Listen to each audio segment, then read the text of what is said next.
Donc on va démarrer la dernière présentation de la matinée, par Philippe Biondi et Xavier Merenberger sur donc Rebus, un bus de communication pour faciliter la coopération entre outils d'analyse de sécurité. Ok, merci. Donc bonjour à tous. Donc l'idée c'était de vous présenter un petit peu la solution qu'on a essayé de mettre en œuvre pour résoudre un problème qu'on rencontrait souvent. C'était faire coopérer plein d'outils hétérogènes. Voilà comment on a fait notre plan. Vous expliquer un peu pourquoi et comment c'est arrivé à ça. Ensuite, on va quand même se concentrer sur le sujet qui est pourquoi Rebus, la vue d'ensemble, etc. Et quelques exemples. Et puis on conclura par la conclusion comme d'habitude. L'idée c'est que il y a une multitude de programmes spécialisés pour les travaux d'analyse de sécurité, qu'on a des tâches répétitives, que chaque outil fait quelque chose, mais on en a besoin de plusieurs pour arriver à résoudre un gros problème. Et nous, on a essayé de faire ça avec Rebus, qui est sous licence BSD, qui est déjà disponible. Des exemples de domaines d'analyse, on avait la reconnaissance sur un réseau, de l'analyse forensique, des certificats, JavaScript, etc., de la threat intelligence.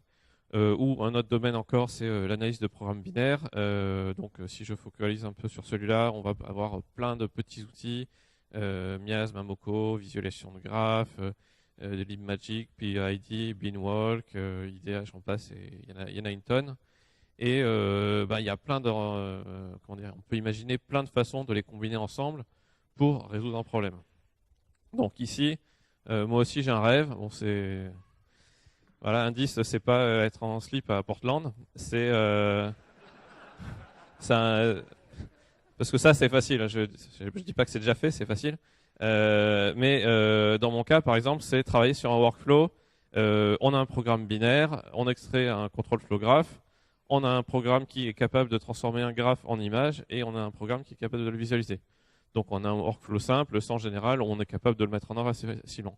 Puis à un moment on se dit, ah mais je pourrais aussi extraire les dépendances des bibliothèques, ça me ferait un graphe, donc on se retrouve avec ça. On se dit, ce serait quand même sympa de réutiliser la partie qu'on a déjà faite pour transformer le graphe en image et pour visualiser l'image. Donc ce qui est intéressant de réutiliser, c'est non seulement les outils qui font déjà ça, mais toute la plomberie qu'on a prévue pour arriver à faire ça. Et puis on se dit, on peut aussi faire du visual analytics, donc notre binaire, on va le transformer en une image où on voit les zones de forte entropie, etc. C'est super joli. Et on a déjà l'image viewer, il faudrait le mettre dedans. Et parfois, notre binaire, il est paquet, donc il faudrait mettre un unpacker. Et puis cet unpacker, on le remettrait dans tous les outils qu'on a déjà fait. Et puis alors l'unpacker, il est bien pour certains trucs, pour d'autres, il est moins bien. Il faudra un deuxième unpacker. Donc pour la même fonctionnalité, on a plusieurs outils pour faire la même chose. Et on va réinjecter tout ça dans nos programmes, et ça devient un peu compliqué. Et puis là, on arrive, on dit, mais mince, moi j'ai un zip.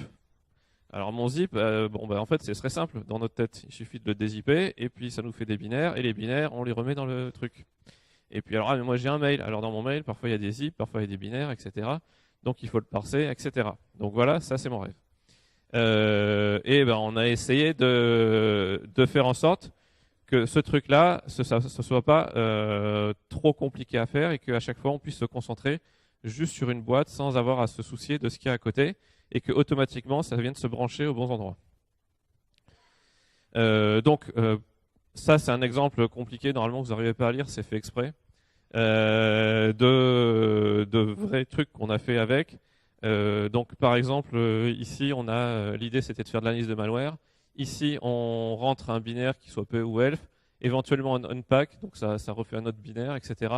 Et puis, on voit qu'on a plein d'analyses similaires en parallèle. Donc, essayer d'extraire des signatures SSD, hash, etc. pour les faire passer par des traitements similaires également, ce qui nous permet, par exemple, de comparer tous ces trucs-là et de dire, ça c'est pourri, ça c'est nul, ça c'est vraiment pourri, ça c'est bien, etc. Et alors, je pointais n'importe quoi, hein, c'est pas forcément, faut pas dire ce qu'il dit. Et pour avoir le résultat à la fin, et ça nous permet très facilement en fait de faire du Lego et d'arriver à non seulement évaluer différentes solutions, mais aussi de les mettre en œuvre très très rapidement. Donc les objectifs, c'est de faciliter le travail de l'outilleur et de l'analyste. Alors j'insiste sur l'outilleur parce que déjà en général l'outilleur et l'analyste c'est le même, donc aider l'analyste c'est aussi aider l'outilleur. Et puis en plus parfois l'outilleur c'est moi et je m'aime bien. Ce qu'on voulait, c'est ajouter facilement des nouvelles fonctionnalités présentes dans un outil externe, parce que je suis aussi un gros flemmard, donc l'outil existe déjà, hop, je le ramène dans mon workflow. On voulait aussi pouvoir rajouter facilement, ça c'est un truc, étant donné un workflow, rajouter plusieurs outils similaires qui font la même chose, sans avoir à une plomberie trop compliquée, et donc le rajouter facilement. On voulait pouvoir utiliser l'ensemble de nos petits outils en un seul super outil avec une seule entrée, une seule sortie. Ou aussi comme une infrastructure qui préexiste à nos besoins d'analyse. Ensuite, on lui fournit nos analyses, elle nous sort des résultats, et puis à la fin, elle existe encore. On voulait pouvoir automatiser des tâches répétitives, ça, comme tout le monde, ça c'est un rêve partagé de beaucoup de gens, je pense. Le passage à l'échelle, on voulait pouvoir le résoudre dans la solution et pas le laisser à la charge de l'outilleur, c'est-à-dire que pour passer à l'échelle, on rajoute de la puissance de calcul. Bon, là, ça va être un peu plus compliqué, mais on essaye. On voulait des analyses reproductibles et un stockage des résultats intermédiaires. Alors voilà quelques considérations architecturales par lesquelles on est passé. Donc étant donné un outil, on essaie de le wrapper. Donc j'ai mis en vert là le carré vert. Ça va être un main, quoi, le programme qu'on appelle. Donc on va le wrapper et puis on va appeler l'outil. Juste un outil pour le wrapper, ça sert à rien. Donc quand on a deux outils, on a un main qui va les wrapper et on va avoir besoin d'un workflow qu'on voit bien ici, qui va faire les données entre et puis qui disent un petit peu comment on passe d'un outil à l'autre. Qu'est-ce qui se passe quand on rajoute un outil? Il faut modifier notre main et puis en plus il faut modifier le workflow. Donc qu'est-ce qu'on fait quand on a des problèmes comme ça d'extensibilité? On fait une bibliothèque. Alors imaginons qu'on a une bibliothèque qui fait avec deux outils. Pour fonctionner, elle a besoin d'un main avec un workflow. Qu'est-ce qui se passe quand on rajoute un nouvel outil? Si la bibliothèque est bien faite, ça n'a pas trop d'impact sur les autres, mais il faut quand même modifier le main et le workflow. Donc ça encore, c'est pas encore ce qu'on voulait. Le contraire d'une bibliothèque, c'est utiliser un framework. Donc si on suppose qu'on a un framework avec un workflow, donc on va voir ce que j'appelle framework avec un workflow centralisé. On branche nos deux outils. Qu'est-ce qui se passe quand on rajoute un deuxième outil? C'est un petit peu mieux, mais on doit quand même modifier ici le workflow. Et donc, la solution de haut niveau final à laquelle on est arrivé, c'est un workflow décentralisé dans un framework. Ici, on voit bien que chaque outil, il arrive avec son petit bout de framework, et ça va être le boulot son petit bout de workflow, et ça va être le boulot du framework de réassembler les petits bouts de workflow pour faire circuler les messages. Et on se retrouve quand on rajoute un troisième outil, le truc qui est idéal, c'est-à-dire qu'on travaille que sur cet outil-là, indépendamment de tout ce qui est à côté. Ça a été l'idée principale, le fil rouge du développement de Rebus. Donc, si on regarde une vue d'ensemble, voilà nos choix de conception. On est parti sur un framework avec workflow décentralisé, sous la forme d'un bus de communication. On a un composant centralisé qu'on appelle le bus master, qui sert à faire circuler les messages entre tous les agents. Et la décision de traiter une donnée, elle va revenir à l'agent. C'est ce qui nous permet d'avoir le workflow décentralisé. Et tout ça va être indépendant du mécanisme de transport sous-jacent. Donc par exemple, ce sera des bus. Il y en a d'autres. Et une décision importante, on a privilégié l'exhaustivité des traitements à l'optimisation. Ce qui veut dire que parfois on va faire des traitements pour rien. Mais bon, c'est comme ça. C'est notre choix. Pour ce qui est de la sécurité du bus en lui-même, ça n'a pas été notre fil conducteur, dans le sens où une fois qu'on est connecté au bus, il n'y a pas d'authentification, pas de contrôle d'accès, pas de contrôle d'intégrité. On a accès à toutes les informations qui sont à l'intérieur. Et les données qui sont traitées par les agents, il n'y a rien qui a été fait pour aider les agents à isoler les outils qu'ils appellent. Typiquement, s'il y a une faille dans LibMagic ou je sais pas quoi et qu'on lui envoie des données qu'on maîtrise pas, voilà. Donc il n'y a rien pour l'aider, donc pour l'instant, il faut le faire à la main. Mais on a prévu dans notre roadmap de rajouter des aides à la compartimentalisation pour appeler les outils. Dans les concepts, on a un nom compliqué qui s'appelle descripteur, qui en fait contient la donnée et toutes les métadonnées associées. Et c'est ce truc-là qui va voyager d'un agent à un autre et d'un agent au bus master. L'agent, c'est ce qui va piloter l'outil externe et qui va faire l'interface entre les entrées-sorties de l'outil qu'on veut wrapper et le bus. Le bus, c'est ce qui gère le transport. Et le bus master, c'est lui qui fait circuler tous les messages et qui s'assure également du stockage des descripteurs et qui va répondre aux requêtes des agents. Grosso modo, les interfaces qu'on va avoir, il y en a 3. Donc là, il y a l'interface entre l'agent et l'outil. Alors ça, c'est pas moi qui suis nul, j'ai fait exprès de montrer que les deux, c'est très très imbriqué. C'est une interface ad hoc, c'est là que l'effort de développement va être fait. C'est pour s'interfacer avec l'outil. Et ensuite, l'interface du bus, c'est toujours la même, donc elle va être facile. Celle-là, elle n'est pas trop utilisée par l'outilleur, mais elle nous permet de changer de méthode de stockage facilement. Alors maintenant, je vais vous montrer un petit peu la dynamique de tous les échanges qui se passent dans le bus avec un outil qui sert à rien, mais pour l'exemple, qui va extraire des fichiers d'un tar.gz et qui va sortir le hash de chaque fichier, sachant qu'au départ, on a un agent qui est capable de prendre un tar.gz et d'en sortir tous les fichiers, et qu'on a un agent qui est capable de prendre un fichier et d'en calculer le MD5. Donc deux problèmes séparés qu'on résout séparément et qu'on va mettre ensemble pour résoudre un plus gros problème. Donc ici, je symbolise le bus par ces deux lignes, et ici, on a les agents que je vais utiliser, et ici, on a le bus master. Le premier agent à mettre en branle la mécanique, ça va être inject, qui va injecter le fichier apt1.tgz et qui va le transmettre au bus master. Celui-ci va s'empresser de signaler à tout le monde via cet identifiant dont on parlera un petit peu tout à l'heure, pour signaler la présence d'une nouvelle donnée de ce type-là. Donc tous les agents sont au courant, chacun prend sa décision en son âme et conscience de le traiter ou pas. Ici, dans notre cas, c'est l'agent unarchive qui va le récupérer, donc il va demander au busmaster de lui passer la donnée.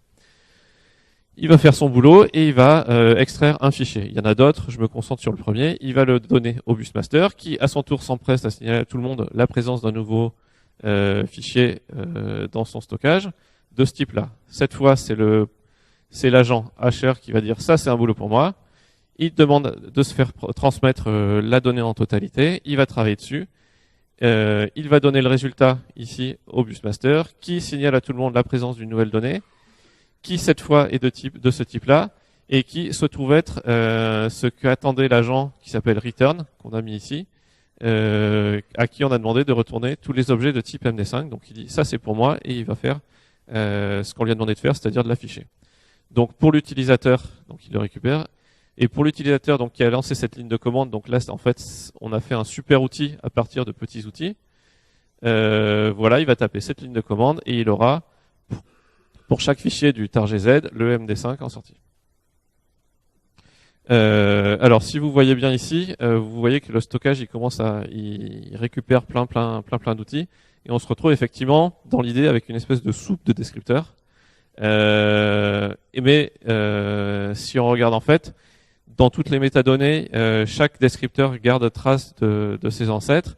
Donc à partir de l'injection, on va avoir tous les petits traits. Chaque agent va, à partir d'un descripteur, donner un ou plusieurs autres descripteurs, etc., etc. Et au moment de l'injection, on va assigner un UID, un ID unique, qui va être hérité, et ce qui fait qu'on va pouvoir récupérer tous les descripteurs qui concernent une injection donnée, ce qui va nous permettre de dire donne-moi tout ce qui a été trouvé pour tel fichier. On peut également avoir des agents qui vont décider, comme ils travaillent sur plusieurs binaires en parallèle, par exemple pour faire une distance entre deux binaires, de créer une nouvelle zone à elle seule pour une analyse en quelque sorte nouvelle. Et c'est ça qui va nous permettre d'avoir de suivre un petit peu les analyses et de nous y retrouver. Alors, je passe la parole à Xavier. Donc, bonjour à tous. Phil vient d'expliquer comment est-ce que les agents s'échangent des messages dans le bus. Je vais vous montrer comment est-ce qu'on développe un agent, parce qu'il a dit que c'était compliqué de faire l'interface avec l'outil. En fait, il suffit d'écrire une classe Python comme ça, qui n'est pas très compliqué. Donc l'agent, il a un rôle. Donc là, on va aller regarder chacun des morceaux dans les slides suivantes, ils sont éclatés. Donc il faut écrire une classe Python. Le rôle de l'agent, c'est de récupérer les données qui viennent du bus, donc de choisir lesquelles sont pertinentes pour l'outil, de les traiter et ensuite de renvoyer les résultats sur le bus. Donc on commence par écrire quelques métadonnées, le nom de l'agent, sa description. On voit qu'il y a une classe agent qui est fournie par Rebus, de laquelle va hériter notre agent, hasher ici. Ensuite, on a une fonction qui permet de choisir quelles sont les données qui intéressent l'agent. On reçoit donc ici l'identifiant dont Phil a parlé tout à l'heure, qu'on appelle un sélecteur, ici, qui est en paramètre à la méthode selector-filter, qui ressemble à un type de données au début. Donc ça ressemble un petit peu à un chemin de fichier, /signature/md5 par exemple, ou /md5sum dans l'exemple. Et puis ensuite, il y a un hash qui permet de l'identifier de manière unique. Et donc, si la méthode selector-filter retourne true, ça veut dire que l'outil est intéressé et donc il va pouvoir faire le traitement en surchargeant la méthode process qui va recevoir en paramètre le descripteur qui contient les données. Donc voici un exemple des propriétés des descripteurs. On retrouve le sélecteur, la valeur, le hash, la liste des précurseurs et puis quelques autres métadonnées. Et donc, une fois que le traitement a été fait ici, donc là on utilise une fonction Python. L'outil externe, c'est une simple fonction Python qui calcule un HMD5, mais on pourrait appeler un programme externe, récupérer ces données, les transformer, etc.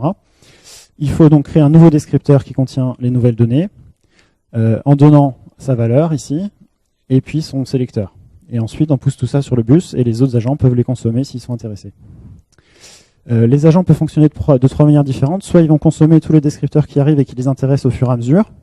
C'est le mode de fonctionnement qui a été présenté. Des fois, on fait des traitements coûteux, et donc on n'a pas envie de faire tous les traitements possibles. Et donc, on lance l'agent dans un mode où l'utilisateur va demander un traitement. Et puis, il y a un mode aussi où les agents travaillent uniquement quand les autres agents ne travaillent plus, qui est utile dans certains cas. Donc ça, c'était pour la partie agent. Les agents communiquent avec le bus. Pour le bus, on a fait deux implémentations. Donc les agents utilisent l'API bus, ils ne s'intéressent pas à l'implémentation qui est faite, il en existe deux. Une première qui permet de faire des super outils, comme dans l'exemple. Donc un seul process dans lequel tous les agents vont s'exécuter. Et une fois que tous les traitements sont terminés, le bus s'arrête et puis les données sont perdues. Et puis un autre mode interactif dont Philippe a parlé tout à l'heure, où l'analyse va être faite sur une durée plus longue. On va lancer les agents et puis lui fournir aux agents les données au fur et à mesure. On en prévoit de faire d'autres implémentations, pour l'instant c'est pas encore fait. Donc voilà, ici sur ce diagramme, la manière, donc ce qui est intéressant ici, c'est la manière dont l'agent communique avec le bus, avec trois méthodes principalement. Une méthode dans laquelle le bus notifie à l'agent, donc c'est par la méthode selector-filter, le sélecteur, le type de données qui arrive. L'agent, s'il est intéressé, va récupérer la donnée, la traiter, et puis ensuite repousser les résultats sur le bus. Quand on utilise le mode débus, qui est le mode interactif, infrastructure, pour les agents, ça se passe exactement pareil, même si au milieu, il y a des trucs en plus qui font que on va pouvoir communiquer. Les différents agents qui sont exécutés dans des process différents communiquent. Donc ça, c'était pour la présentation de Rebus. Maintenant, je vais vous présenter des cas d'utilisation concrets. Donc il y a un certain nombre d'agents qui sont fournis avec Rebus, qui sont des agents d'intendance pour injecter un fichier, extraire une archive ou une interface web pour regarder ce qui se passe dans le bus. On fournit aussi des ensembles d'agents qui sont eux spécialisés pour un domaine d'analyse précis. Par exemple, un ensemble de démos qui font des choses pas très intéressantes mais qui permettent de se faire la main. Donc ici, un agent pour calculer un hash, exécuter strings et faire un grep sur les strings extraits. Donc allez voir sur Bitbucket, il y a un exemple pour voir comment ça marche en vrai. Et puis on a aussi d'autres ensembles d'agents dans d'autres domaines, par exemple la découverte de services réseau ou l'analyse forensique de disques durs qui sont un peu plus utiles. Je vais vous donner un autre exemple de super outil qui lui est utile pour l'analyse. On cherche à créer un super outil qui mange en entrée plusieurs fichiers exécutables, qui calcule leur import hash. Donc l'import hash, c'est le HMD5 de la liste des imports des fonctions importées par le binaire, et qui génère un graphe qui montre les liens entre les binaires qui ont le même import hash. Donc sur un corpus de binaires bien choisi, en rectangle, on voit, donc ici, ça c'est des valeurs d'import hash. On voit que tous les Poisson Ivy ici ont la même valeur et donc sont reliés sur ce graphe. Et si on choisit les binaires d'APT1, on voit ici, donc c'est illisible, mais c'est pareil, en rectangle les binaires, et on voit ici par exemple que tous ces binaires-là ont la même valeur d'import hash. Donc c'est un premier résultat intéressant pour l'analyse. Je donne un autre exemple d'ensemble d'agents qui existent pour la découverte de services réseau. On a, quand on fait la découverte de services réseau, on va scanner un range d'IP. Donc c'est ce que va faire l'agent host10. On va scanner pour chacune de ces machines les services disponibles avec soit OSCAN qui est basé sur Scapy, soit avec Nmap, récupérer la bannière de chacun de ces services et exécuter Nikto pour avoir un fingerprint de serveur HTTP. Donc voilà ici une présentation des types de données, donc des sélecteurs en rectangle rouge et des agents en ellipse bleue. Donc l'utilisateur donne en entrée une range d'adresse IP qui va être mangée par l'agent de découverte réseau, qui lui, pour chaque machine présente sur le réseau, va émettre un sélecteur qui indique les machines qui sont présentes. Ce sélecteur va être mangé par deux agents qui font du scan de port, celui qui est basé sur Scapy et celui qui utilise Nmap. Les deux vont générer pour chaque service un descripteur qui explique qu'un service a été découvert. Et ensuite, l'agent Bannergram va récupérer les bannières. Et puis l'agent Nikto va récupérer un fingerprint du serveur HTTP. Donc ça, c'est un exemple de cinématique concrète. Et on se rend compte ici que si on a déjà un rapport Nmap, parce qu'on l'a déjà fait au début du pentest, et ben on peut l'injecter directement et tous les autres agents vont fonctionner, ils n'y verront que du feu. Je vais vous passer maintenant une vidéo de démonstration du bus en mode infrastructure. On a lancé tout plein d'agents. On les voit ici, dans l'interface web, qui est un agent comme tous les autres. Ici, on voit la liste des agents lancés avec une barre bleue qui montre le nombre de descripteurs qu'ils ont traités et ceux qui restent à traiter. Donc ça bouge parce qu'ils sont en train de traiter des trucs. On peut voir aussi donc les descripteurs au fur et à mesure qu'ils arrivent sur le bus qui défile, donc un tel-F. On peut voir aussi la liste des analyses qui ont déjà été faites, donc ça correspond au nom de fichiers qui ont été injectés. Par exemple, pour celui-ci, on voit tous les agents qui ont émis des descripteurs, donc File Identification, par exemple, on voit son hash. Donc voilà, donc toutes les analyses qui ont été faites là-dessus. On peut voir aussi, on va s'intéresser au rapport d'analyse par la sandbox FireEye sur ce malware. Et là, ce qu'on va faire, c'est une comparaison de deux binaires. Donc on génère des matrices. Donc à chaque fois qu'il y a un nouveau binaire qui arrive, on étend la matrice, on lui rajoute une ligne, une commande, et on calcule les distances 2 à 2 entre deux malwares. C'est assez coûteux, on n'a pas envie de faire des traitements sur chacune des versions de la matrice. Et donc ici, on va faire un traitement coûteux, on va prendre une des matrices et on va demander à l'agent Matrix ou SVG de faire le traitement sur une seule version et pas sur toutes. Pareil, on va faire un autre traitement coûteux, donc on va demander à l'agent CUM de faire un traitement aussi sur une autre matrice. Et là, on voit le résultat apparaître sur la première ligne, minage d'ISMAT V203 SVG, et ça, c'est une visualisation SVG de la matrice qu'on n'a pas envie de calculer sur toutes les versions. Voilà, donc ça montre la proximité entre les binaires.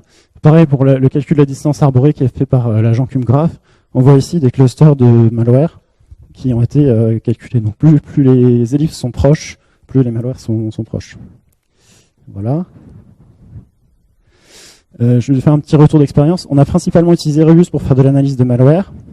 Ça se fait en 3 étapes. Extraction de caractéristiques de malware, calcul de distance, puis classification.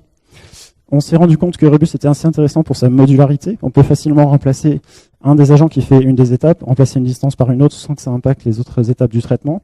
On peut aussi combiner les résultats intermédiaires pour obtenir des résultats de classification meilleurs. Par exemple, combiner 2 matrices de distance pour obtenir une meilleure classification. On s'est rendu compte aussi que le développement d'agents était assez simple, assez rapide. Une fois qu'on trouve un papier ou une implémentation d'une technique qu'on a envie d'utiliser, on peut facilement intégrer un écosystème d'agents qu'on a déjà dans le bus.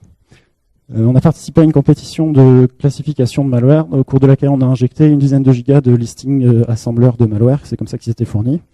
Et ça tenait la route, on a réussi à obtenir des résultats honorables. On s'est rendu compte que les fichiers de plus de 150 mégas n'étaient pas traitables par des bus, donc ça c'est un axe d'amélioration qu'on a découvert. Je vais passer la parole à Phil pour la conclusion.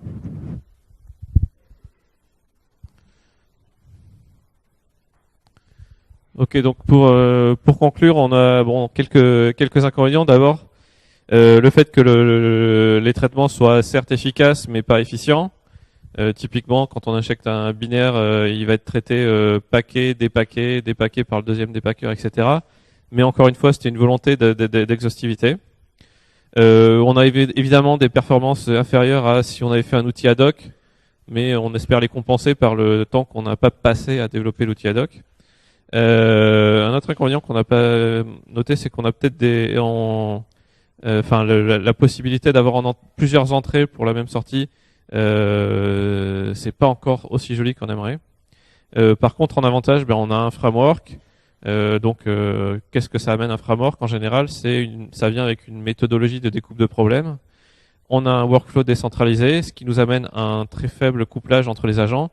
C'est-à-dire que quand tout touche à un agent, on touche pas aux autres. Ce qui nous permet, quand on découpe notre problème, de vraiment rester focalisé sur le sous-problème qui nous intéresse à ce moment-là. Et du coup, on a un paradigme très efficace pour découper un gros problème en plus petits problèmes. Et un autre avantage aussi, c'est que on a quand même, on l'a quand même soumis à plus que des entrées, à 10 entrées qu'on va trouver dans un labo, mais à des vrais cas réels, et ça tenait le coup. Donc on a quand même une solution robuste. Parmi les évolutions futures, le passage de valeur par référence et pas par valeur pour alléger un peu le bus, ça c'est presque fini. La gestion des dépendances, les tests d'intégration unitaire plus nombreux, automatiser les déploiements, ça c'est en cours. Essayer de compartimenter un petit peu d'utiliser des solutions de containers pour les outils qu'on intègre dans nos workflows. Rajouter de nouvelles implémentations du bus, ça c'est des axes en plus d'amélioration de performance parce que des bus à la base c'est pas fait pour ça. On l'avait utilisé juste parce qu'il était là, mais on a réussi. Et améliorer notre agent web interface qui est juste un agent d'ailleurs. Toute l'interface web c'est juste un agent parmi d'autres pour la rendre pour l'améliorer et rajouter le support d'implémentation d'agents pour d'autres langages. Donc voilà, tout est là. Et si vous avez des questions.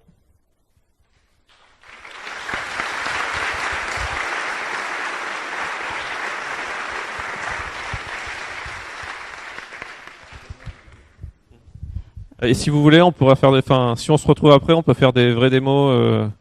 C'est plus sympa que les vidéos si vous voulez. Merci. Par ici, Phil.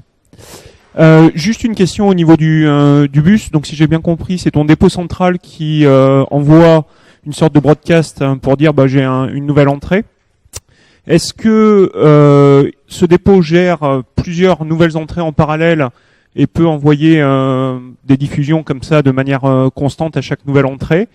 Et est-ce que du coup, il y a une gestion de token à faire au niveau des autres agents pour éviter une congestion du bus à un moment ou quelque chose comme ça?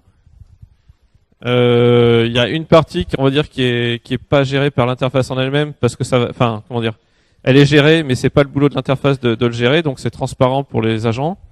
Et il y a une partie, par exemple, pour la scalabilité, on peut lancer 25 fois le même agent qui fait le même traitement, et la partie centrale va être capable de ne faire le traitement que sur un seul des 25 agents pour paralléliser le traitement. Donc si on a 1000 malwares qui arrivent, on va en pouvoir faire 1000 divisé par 25 par agent. Ouais, j'ai une petite question. Vu que le workflow il est décentralisé, est-ce que le bus gère l'arbitrage entre divers agents qui géreraient le même type de descripteur? Oui, c'est facile vu qu'on vise l'exhaustivité. S'il y en a deux qui peuvent le faire, il y en a deux qui le font. D'accord. Et au niveau du blocage du fichier, par exemple, si on traite un fichier et que le fichier est bloqué pendant un moment, on attend que le premier agent ait fini avant d'enchaîner sur le second? Il y a pas de blocage parce que le fichier, c'est du passage par valeur, donc il y a pas de conflit possible. Ouais, bonjour. Au niveau du stockage, vous avez pas trop décrit ce que vous utilisez comme techno. Un peu plus fort. Au niveau du stockage, pardon. Vous utilisez quoi comme techno, vu que ça peut générer pas mal de retours Donc on a une interface, donc on peut utiliser on peut faire ce qu'on veut. Là, on a deux implémentations, une qui est éphémère, celle qu'on utilise pour les super outils, tout est en mémoire, et une avec stockage persistant sur disque, c'est juste on utilise juste le système de fichiers pour écrire. Et comme l'API, l'interface est bien définie et assez simple, ce serait très facile d'utiliser autre chose, d'utiliser un système de stockage maison ou n'importe quoi d'autre, une base de données, n'importe quoi. Ok, merci.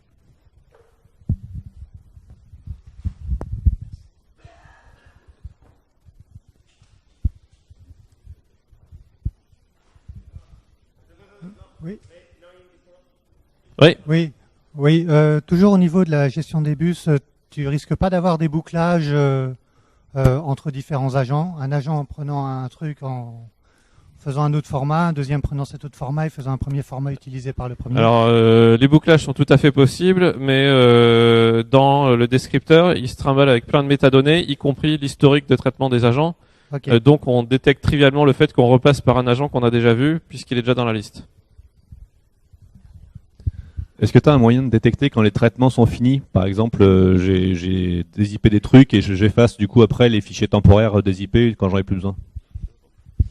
Oui, en fait, le master garde la trace de quels descripteurs ont été traités par quels agents, et donc il sait quand tout a été traité, et à ce moment-là, il envoie un signal à tous les agents. C'est comme ça que fonctionne le mode de fonctionnement idle, où les traitements sont faits quand tout le monde a terminé de travailler.